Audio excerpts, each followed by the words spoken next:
Lecture है, क्योंकि इसमें हम मुगल कला पढ़ेंगे। और मुगल जो कला है वो उत्तर प्रदेश से बिलोंग करती है, मोस्टली सारी जो भी सारे इलाके हैं वो उत्तर प्रदेश के हैं, इसलिए काफ़ी क्वेश्चंस इस पे से आते हैं। तो कला और संस्कृति का ये है भाग 4 और टोटल है ये लेक्चर नंबर 15। शुरू करते हैं मुगल काल। मुगल काल की बात जब हम करते हैं तो ये मध्यकालीन काल की बात हो रही है, और मध्यकालीन काल में सल्तनत काल तक हम खत्म कर चुके हैं। तो शुरू करते हैं मुगल काल। जो मुगल कला थी उसकी क्या विशेषता थी, क्या उसमें कुछ ऐसा था जो बहुत विशेष था? सबसे पहले इसमें आकार यानी कि जो शेप और अलंकरण यानी कि डिजाइन, उसकी विविधता बहुत ज्यादा थी, वैरायटी बहुत ज्यादा थी। अलग अलग नाना प्रकार के अलंकरण इसमें किए गए थे। प्लास्टर का प्रयोग था, संगमरमर पर जवाहरात का प्रयोग था। जो हमने देखा पेत्रा जो सल्तनत काल से स्टार्ट हुआ था, पेत्रा वो मुगल काल में भी देखा गया। फूल पत्ते आदि का प्रयोग किया गया। फूल पत्ते सल्तनत काल में भी यूज किए गए थे, और सल्तनत काल में जानवरों का और ह्यूमन बींग्स का फिगरिन्स, उनकी जो आकृतियां हैं वो नहीं बनाई गई थी। गुंबदों और बुर्जों का उपयोग किया गया। जो बुर्ज थे ये बड़ी बड़ी इमारतों के ऊपर होते थे, बुर्ज बोलते थे। गुंबद तो हमने देख ही लिया, गुंबद आकार होता है, और बुर्ज का इस्तेमाल भी किया गया। अब मुगल काल जब हम पढ़ेंगे तो इसी हम क्रम में पढ़ेंगे। सबसे पहले बाबर, जिस क्रम में ये राजा आए थे, बाबर के बाद हुमायूं, और फिर अकबर, फिर जहांगीर, और फिर शाहजहां। आपको बता दूं कि एक शेरशाह सूरी नाम के शासक थे। हालांकि ये मुगल वंश के नहीं थे, लेकिन क्योंकि शेरशाह सूरी जो थे ये मुगल वंश के दौरान ही भारत में आए थे, तो हम इनको मुगल के साथ ही पढ़ेंगे। और शेरशाह सूरी में कुछ ज्यादा नहीं है, बस याद रखिए जो शेरशाह सूरी थे इन्होंने किला ए कुहना मस्जिद बनवाई। अगर क्वेश्चन आए कि किला ए कुहना मस्जिद किसने बनवाई, तो आंसर है शेरशाह सूरी। इन्होंने जीटी रोड बनवाया, और सासाराम का मकबरा जो बिहार में है वो शेरशाह सूरी ने बनवाया। जीटी रोड जो है, अगर हम आज की बात करें तो नेशनल हाईवे 1 और नेशनल हाईवे 2 यानी कि राष्ट्रीय राजमार्ग 1 और 2 उनको मिला के बोलते हैं शेरशाह सूरी मार्ग। ये बहुत इंपॉर्टेंट है क्योंकि ये सीधा जो पूरे भारत को ऑलमोस्ट ये ट्रेवर्स करता है, और ये अफगानिस्तान से पाकिस्तान होता हुआ और ये भारत आता था। ग्रैंड ट्रंक रोड, जिसका NH1 और NH2 बहुत बड़ा हिस्सा था, और ये पूरा बांग्लादेश तक आगे जाता था। तो शेरशाह सूरी मार्ग बहुत इंपॉर्टेंट था, और ये इसका क्रेडिट जाता है शेरशाह सूरी को। फिर हम पढ़ेंगे अकबर, फिर जहांगीर, और फिर शाहजहां। सबसे पहले बात करते हैं बाबर की। देखिए, बाबर जो थे वो बहुत ही कम समय के लिए शासक थे भारत में। उन्होंने कोई कला संस्कृति में विशेष रुचि नहीं दिखाई। जो बाबरनामा पुस्तक है, जिसमें बाबर के जीवन का विवरण हमें मिलता है, तत्कालीन वास्तुकला में संतुलन का अभाव था, इसीलिए निर्माण कार्यों में सामंजस्य और ज्यामिति का ध्यान रखा गया। ज्यामिति बोलते हैं ज्योमेट्री को, रेखा गणित को, उसको बोलते हैं ज्योमेट्री, मेंसुरेशन। क्योंकि जो उससे पुरानी वास्तुकला अभी तक हमने देखी उसमें संतुलन का अभाव था, इसलिए बाबर के समय में जो भी आकृतियां बनी, जो भी इमारतें बनी, जो भी स्थापत्य कला है, उसमें ज्योमेट्री का विशेष ध्यान रखा गया, यानी संतुलन, बैलेंस का बहुत ध्यान रखा गया। तो बाबर के टाइम में जो इमारत बनी उसमें सबसे मुख्य है आराम बाग। आराम बाग जो है ये आगरा में है, और इसको बनाने में ईंटों का प्रयोग किया गया है। आगरा उत्तर प्रदेश में है, ये आप जानते हैं। आराम बाग बाबर के द्वारा बनवाया गया। आराम बाग का निर्माण भारत में बाबर ने 1528 में करवाया था, सन 1528। यह एतमातुद्दौला का मकबरा से 3 किलोमीटर और ताजमहल से करीब 5 किलोमीटर दूर है आगरा में। बहुत ही भव्य है ये, और 4 भागों में यह बटा हुआ है। इस्लाम धर्म में जन्नत के बाग या 4 बाग की जो अवधारणा है, राम बाग जो है ये उसी का प्रतीक है। बाग के नहर में यमुना नदी का पानी 3 चबूतरों पर बने झरने से आता है। बाग में 2 गुंबददार इमारतें भी हैं, आप यहां पे देख सकते हैं 2 अलग अलग इमारतें हैं गुंबददार, और इनका जो रुख है वो यमुना नदी की तरफ है। इसमें तहखाना भी है, जिसमें कड़ी गर्मी के समय शाही परिवार शरण लेता था। इसमें ढेर सारे आड़े तिरछे पानी के रास्ते और फव्वारे हैं। मुगल बादशाह जहांगीर की पत्नी बेगम नूरजहां ने इस बाग का नवीनीकरण भी करवाया था। यानी ये जो बाग है इसका जो रिपेयर करवाया था बाद में, वो जहांगीर की पत्नी बेगम नूरजहां ने करवाया था। सो ये है आराम बाग जो बाबर के द्वारा आगरा में बनवाया गया था। फिर हुमायूं की बात करते हैं। दिल्ली में यमुना नदी के किनारे हुमायूं ने दीन पनाह नगर की स्थापना की। आज इस जगह पे जहां पहले दीन पनाह नगर था, आज वहां पुराना किला है। यह एक धर्म का शरण स्थल था।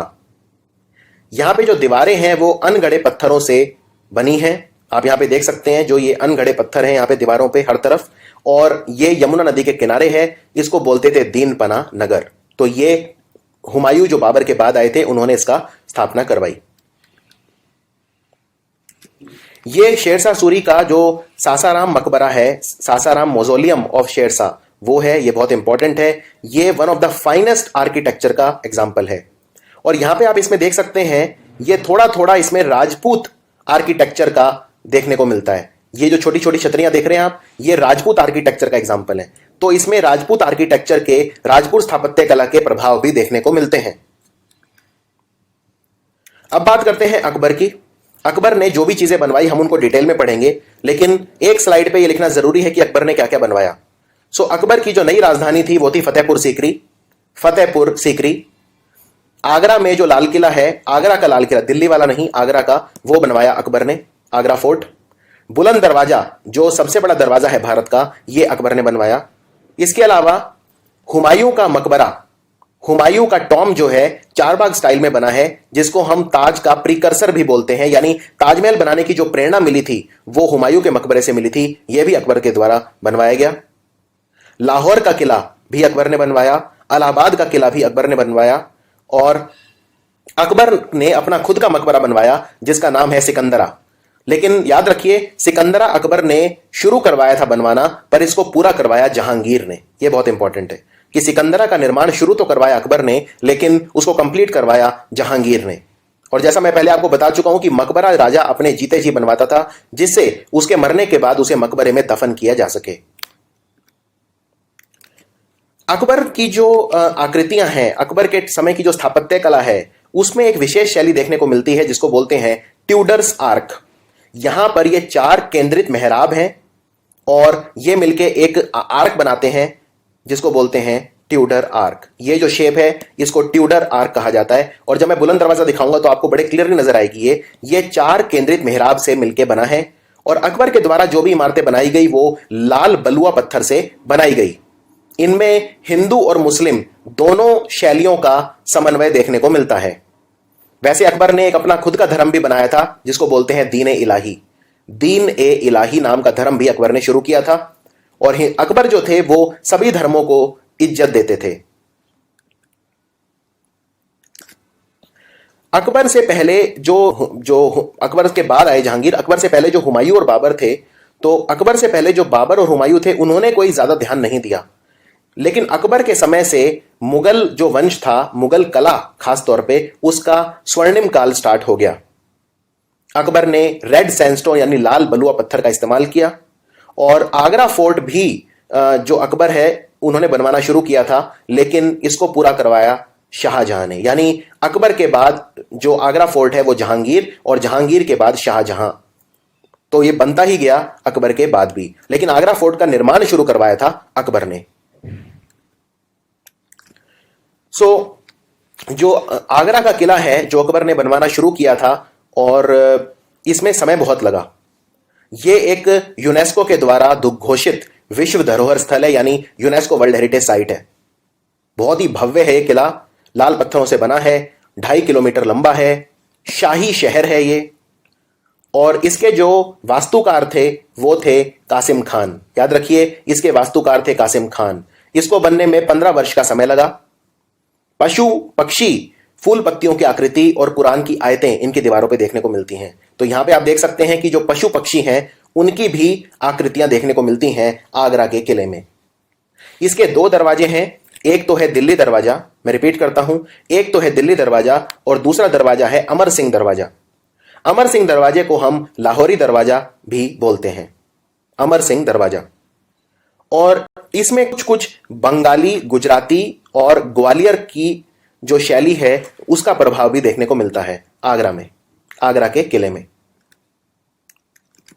यह है अमर सिंह दरवाजा जिसकी मैं बात कर रहा था। ये जो 2 दीवार हैं उनमें से एक है दिल्ली दरवाजा और अमर सिंह दरवाजा। तो ये वाला है अमर सिंह दरवाजा जिससे आप किले में प्रवेश कर सकते हो। इसके अलावा स्थापत्य अगर हम कला देखें उस हिसाब से यह बहुत महत्वपूर्ण है। आगरा का लाल किला, अबुल फजल थे जो वो ये लिखते हैं कि यहां लगभग 500 सुंदर इमारतें बंगाली व गुजराती शैली में बनी थी। कईयों को तो श्वेत संगमरमर प्रासाद बनवाने हेतु ध्वस्त किया गया था। मैं रिपीट करता हूं, अबुल फजल ये लिखते हैं कि यहां लगभग 500 सुंदर इमारतें बंगाली एवं गुजराती शैली में बनी थी। कईयों को श्वेत संगमरमर प्रासाद बनवाने हेतु ध्वस्त किया गया था। कई इस्लामी अलंकरणों में, तो इस्लाम में आप जानते हो कि जो पशु और पक्षी वगैरह हैं ये हराम है, आप इन्हें नहीं बना सकते, लेकिन ये आगरा के किले में बनवाए गए थे। जैसे अजदहे, हाथी, पक्षी जो आमतौर पर इस्लामी अलंकरणों में नहीं मिलते, यहां पे वो देखने को मिलते हैं। सजावट में ये पक्षी और पशु देखने को मिलते हैं। ये बहुत इंपॉर्टेंट था, एक नई चीज थी आगरा के किले में। ये आगरा का किला है। अब इसके कई सारे हिस्से हैं, जैसे दीवाने आम, दीवाने खास, रंग महल, मोती मस्जिद, सम्मान बुर्ज, दिल्ली गेट और लाहौर गेट। लाहौर गेट जिसको हम अमर सिंह दरवाजा भी बोलते हैं। तो इसको हम डिटेल में स्टडी करेंगे। ये जगह है, इसको बोलते हैं सम्मन या मुसम्मन बुर्ज। ये उसका दृश्य है। ये वो स्थान है जहां पे शाहजहां ने अपने जीवन के अंतिम 7 वर्ष ताजमहल को निहारते हुए बिताए, और उनको उन्हीं के बेटे औरंगजेब ने बंदी बना लिया था। यहां पे ये उनके पुत्र और उत्तराधिकारी थे औरंगजेब, तो उन्होंने शाहजहां को मुसम्मन बुर्ज में बंदी बनवाया और यहां से ताजमहल भी दिखता है। तो अपने जीवन के अंतिम 7 वर्ष आगरा के किले के मुसम्मन बुर्ज में शाहजहां ने बिताए। ताजमहल की तरफ उन्मुख आलिंद छज्जे वाला एक बड़ा अष्टभुजाकार बुर्ज है। ये अष्टभुजाकार है ये मुसम्मन बुर्ज। इसके अलावा अगर आप देखें तो 4 कोनों में 4 बड़ी छतरियां, ये जहांगीर महल है। यहां पे मतलब आगरा का जो किला है वहां पे एक और जगह है जिसको बोलते हैं जहांगीर महल। जहांगीर महल में जो 4 कोने हैं उनमें 4 बड़ी छतरियां देखने को मिलेंगी, और ये राजपूत जो शैली है उसको थोड़ा थोड़ा दर्शाती हैं। दरवाजा जो है वो नोकदार मेहराब है, और यहां पे भी आप देख सकते हो ट्यूडर आर्क देखने को मिलती है। दरवाजा का जो ऊपर का जो ये आकृति शेप है, ये इसको बोलते हैं ट्यूडर आर्क। 17 फुट का एक आयताकार आंगन है। ये आंगन भी अच्छे से दिख रहा है आपको। हिंदू संगमरमर का अलग प्रयोग किया गया है। यहां पे कड़ियों और तोड़े का प्रयोग भी किया गया है। प्याली के आकार का हौज है यहां पे, और फारसी भाषा में आयते कुरान की यहां पे दीवारों पे लिखी हुई हैं। आगरा किले का एक और हिस्सा है जिसको बोलते हैं दीवाने खास। ये खास लोगों के लिए था। यहां पर एक आयताकार इमारत है।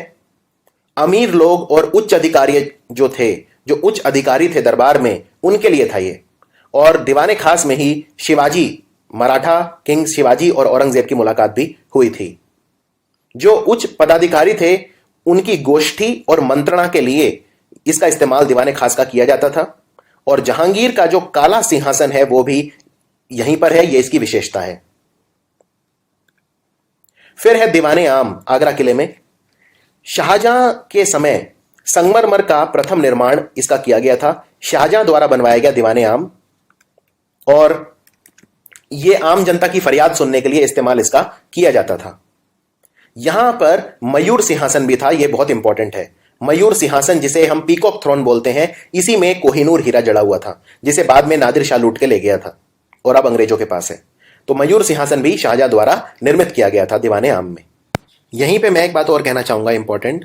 ये जो मयूर सिंहासन है ये पहले आगरा किले के दीवाने आम में रखा गया, और बाद में दिल्ली का जो किला है, दिल्ली का जो लाल किला है, उसके दीवाने खास में रखा गया।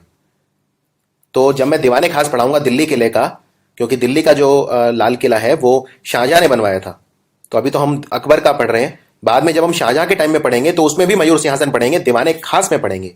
तो मयूर सिंहासन आगरा किले के दीवाने आम में था और बाद में दिल्ली किले के दीवाने खास में था।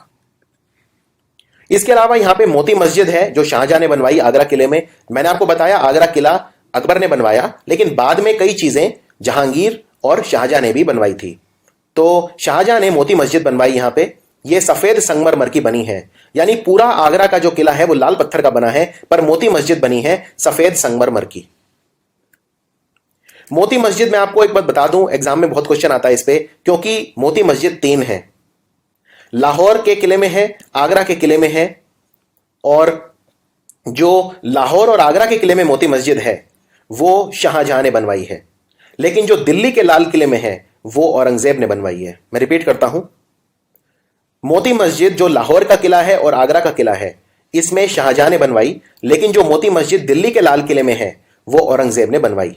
यानी दिल्ली रेड फोर्ट में जो मोती मस्जिद है वो औरंगजेब के द्वारा बनवाई गई। आगरा के किले में एक जगह है जिसे हम शीश महल बोलते हैं। यह शाही छोटे जड़ाऊ दर्पणों से सुसज्जित है। राजसी वस्त्र बदलने का यह कमरा था, इसे बोलते थे शीश महल। यह भी आगरा के किले का एक हिस्सा है। इसके अलावा कुछ और जगह है आगरा के किले में, जैसे एक जामा मस्जिद है जिसे शाहजहां की बेटी जहां आरा बेगम ने बनवाया था।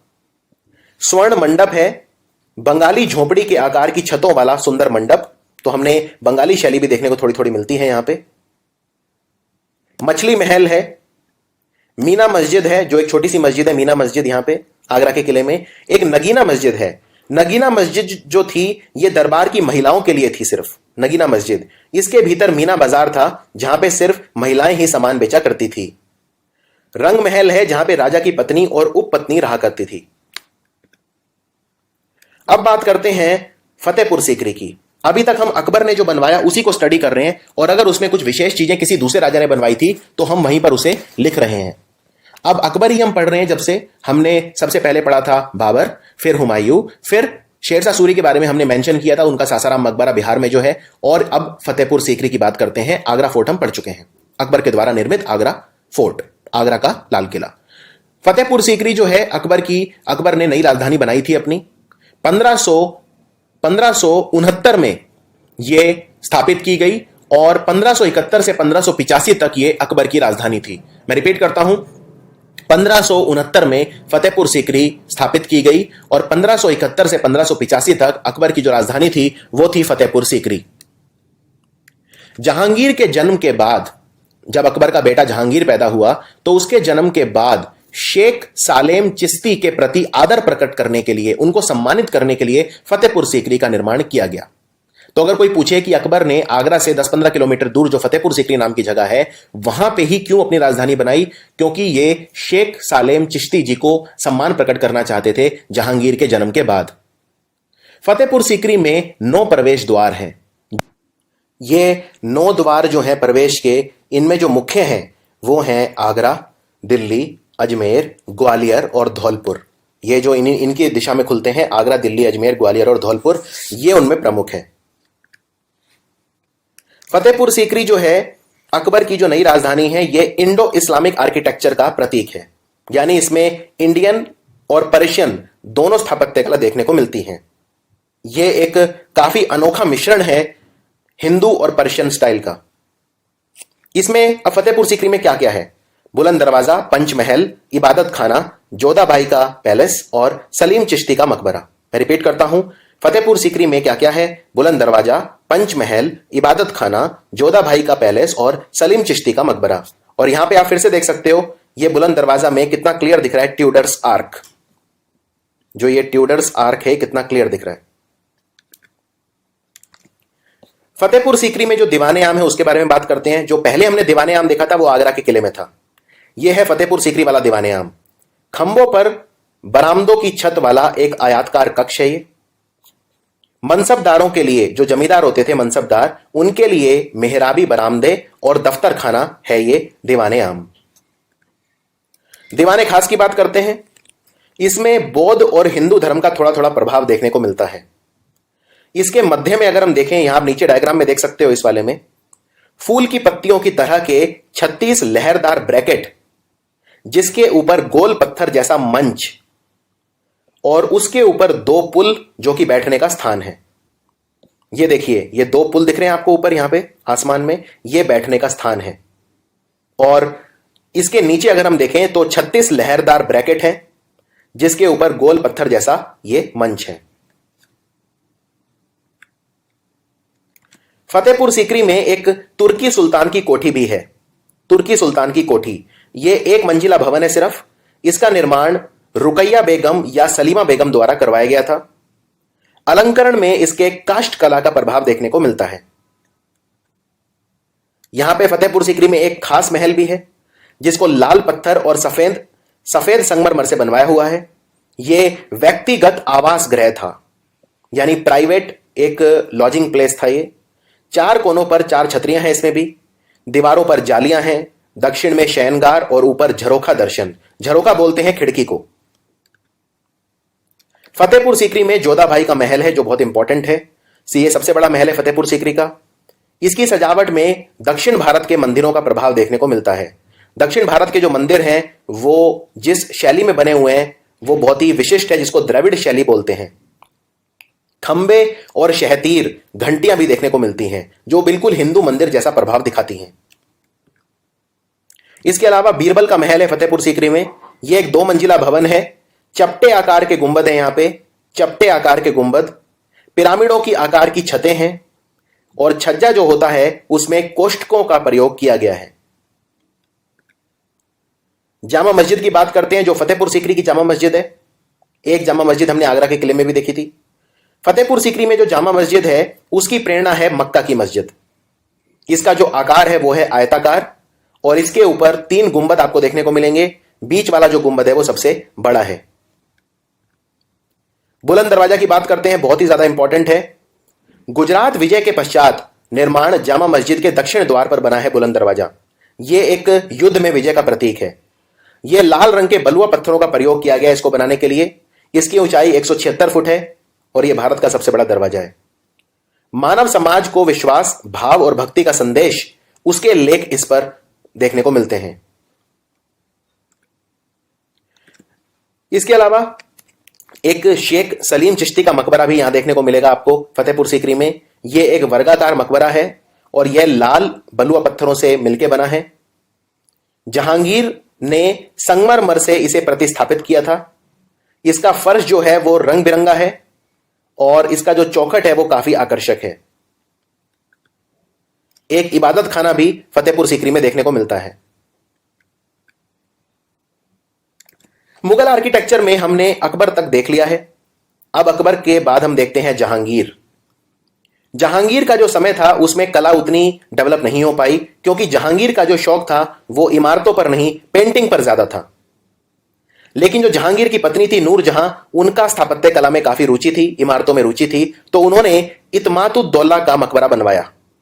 इत्मातुद्दौला जो थे नूरजहां के फादर थे, उनके पिता थे, तो नूरजहां ने बनवाया इत्मातुद्दौला का मकबरा। यह व्हाइट मार्बल का बना है, सफेद मार्बल का बना है पूरी तरह से। यहां देख सकते हो आप जहांगीर की पत्नी द्वारा निर्मित इत्मातुद्दौला का मकबरा। यह आगरा में यमुना नदी के किनारे है। यह कहते हैं कि अकबर और शाहजहां के बीच में जहांगीर थे, ठीक है। तो अकबर और शाहजहां के बीच में इसे मध्य कड़ी बोलते हैं, दोनों शैलियों के बीच में। इसका निर्माण नूरजहां ने करवाया। यह पूर्ण रूप से सफेद संगमरमर यानी व्हाइट मार्बल का बना है। इसमें भी पैत्रा दूरा तकनीक का इस्तेमाल किया गया है। पैत्रा दूरा जिसमें हम दीवारों में गड्ढे करके रतन जड़ते थे, सोने और कीमती रत्नों से जड़ावत करते थे, और दीवार में सुंदर जालियों का प्रयोग भी किया गया है प्रकाश के लिए। तो यह है इत्मातुद्दौला का मकबरा। और इसमें एक चीज आपको बता दूं, अगर आप इस मकबरे को देखें, इसकी मीनारें बिल्कुल ताजमहल जैसी हैं। इसके अलावा जहांगीर ने के समय में एक मकबरा और बना जो जहांगीर ने स्वयं बनवाया। यह है मरियम उज जमानी का मकबरा। मरियम उज जमानी का मकबरा यह सिकंदरा में है, अकबर के मकबरे के बिल्कुल निकट।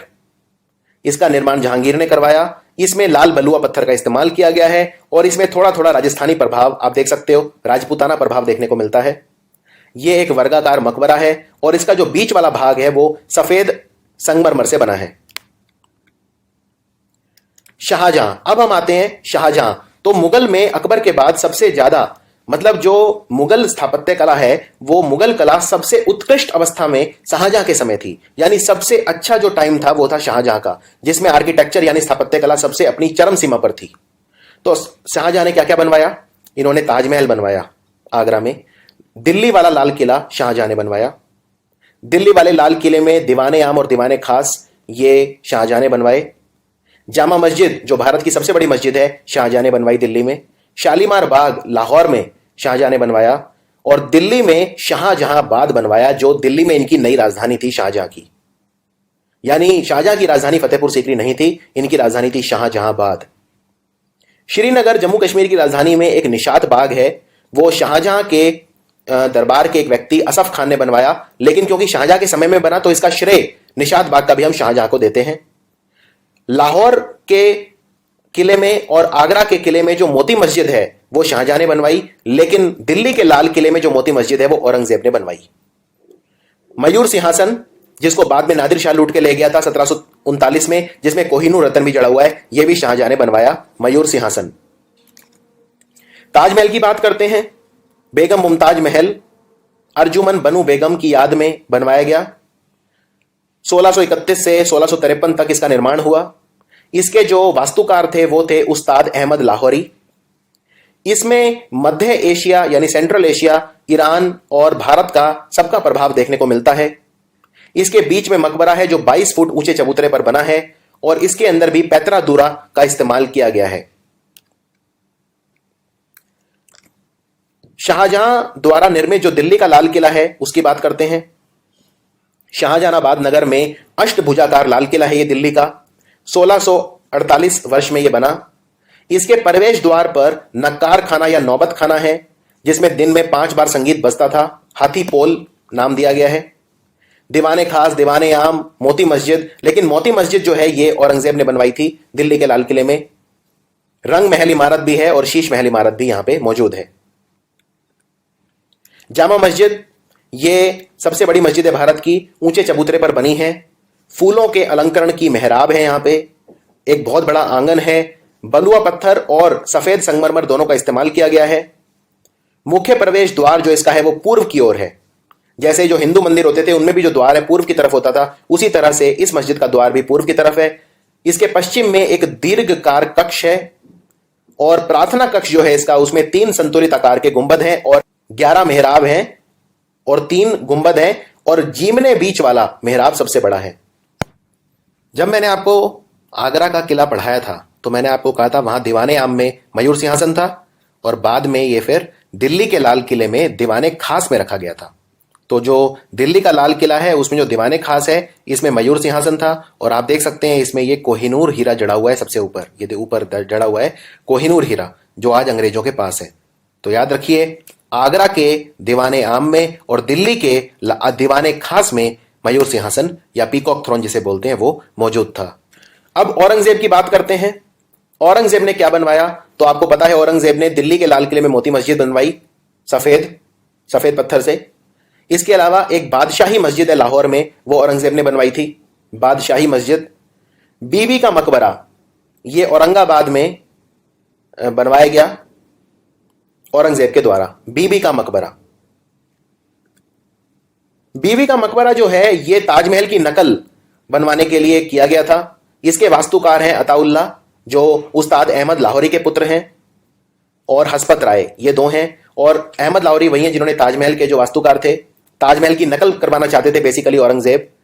और औरंगजेब की जो पत्नी है बनु बेगम या राबिया उद दौरानी, उनकी याद में बीबी का मकबरा इन्होंने बनवाया, इसलिए नाम ही है बीबी का मकबरा। यह है ताजमहल की नकल, बीबी का मकबरा। आप देख सकते हो ताजमहल जैसा कुछ भी नहीं है इसमें और यह सिर्फ ताजमहल की नकल करने के लिए औरंगजेब ने बनवाया था। इसके अलावा जंतर मंतर की बात करते हैं। जंतर मंतर जो है यह भी हमें पढ़ना है क्योंकि उत्तर प्रदेश में है। यह मुगल स्थापत्य कला का उदाहरण नहीं है। भारत में 5 जंतर मंतर हैं और यह एक तरह की ऑब्जर्वेटरी है यानी प्रयोगशाला है एक तरह की।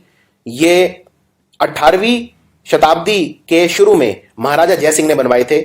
जयपुर, दिल्ली, मथुरा, उज्जैन और वाराणसी 5 हैं। इनमें जयपुर वाला सबसे भव्य है और जयपुर वाला एक यूनेस्को के द्वारा विश्व धरोहर भी घोषित किया गया है। जंतर मंतर शब्द कहां से बना? यंत्र मंत्र से बना जंतर मंतर। जो जयसिंह थे वो विज्ञान और तकनीक यानी साइंस एंड टेक्नोलॉजी के काफी प्रशंसक थे और खगोल विज्ञान के प्रति उनका विशेष प्रेम था। इसका निर्माण स्थानीय समय, सूर्य का झुकाव, समुद्र तल से ऊंचाई, ग्रह व तारों के झुकाव और ग्रहण का निर्धारण करने के लिए किया गया था। यानी एस्ट्रोनॉमी, हमारे अंतरिक्ष को पढ़ने के लिए, सूरज का झुकाव पढ़ने के लिए, ग्रहण पढ़ने के लिए, तारों की मूवमेंट, समय कितना हो गया, ये सब स्टडी करने के लिए बना था जंतर मंतर। तो इसमें से 2 जंतर मंतर जो हैं वो उत्तर प्रदेश में हैं, एक तो मथुरा का और एक वाराणसी का। वाराणसी का जो जंतर मंतर है उसमें भी तारों की ग्रहों की चाल, गति व गुणों को मापने और खगोल विज्ञान के सटीक अध्ययन के लिए कई उपकरण हैं जिनका आज भी कुशलतापूर्वक उपयोग किया जा सकता है। और जो मथुरा वाला जो जंतर मंतर है वो अब थोड़ा सा खंडित है, वो उतना ज्यादा सक्रिय नहीं है। सो ये था चौथा लेक्चर आर्ट एंड कल्चर, कला और संस्कृति का, और इसमें हम